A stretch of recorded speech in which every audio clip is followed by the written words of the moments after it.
I actually went in, and so there's, you know, the school community, there's the school games community, there's the old school affiliate one, which still has action on it. I went in and I actually watched the courses that you guys have put together. So Sam has done a number of interviews. I do feel that there's a lot of information out there, and most people don't go watch this because it actually, we live in a world in which you're used to instant gratification and being able to get what you want in less than 30 seconds. You are going to have to, I think, if you want a successful group, go back, and the gold is in, you know, there was a woman that Sam interviewed about a year ago, blonde. She was just talking about straight community, and she dropped so many great nuggets in that one. And I'm just watching this, writing things down, but she really talked about authenticity, that the group needs to be real. And I see so many people coming in and thinking that they can just throw a group out there with a fancy name, maybe even come up with a fancy little logo, and that everyone's going to jump in and want to join. And it's a lot more complicated than that. So, you know, if you're ready, I can start just going through, you know, my list. Yeah, absolutely. Let me pull this up. Let me make sure that I have the right person before I link it. Yep, that's her. Yeah, cool. I'll put a link to this in the show notes then. I'll just pop that right there so I remember. And Antonio, yes, sir. Over to you. I'm ready. Okay. So I think the first thing is to clearly define the goals and purpose of your community. I mean, this is something you need to know. Where are you going to take this? What's the, again, you don't need to know a year from now, but you do need to have a plan, even though it's going to change. I think one thing I picked up in the Marine Corps is that the plan is nothing, but planning is everything.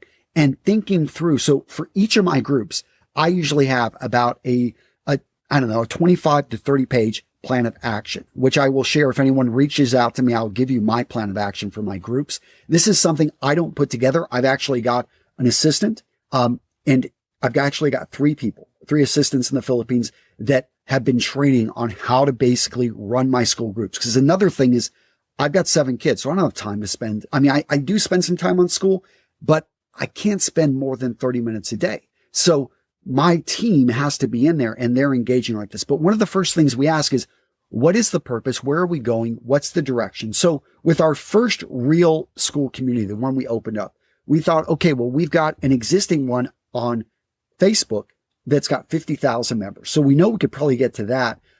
Let's just call it the RMRS community group, or the, Real Men, Real Style. So that one was just general style. That one, the goal was to simply bring people over, see what they talk about. And what was cool about this group is I could tell that they zero it out on certain topics. Fragrance was big because we talk a lot about, watches are big.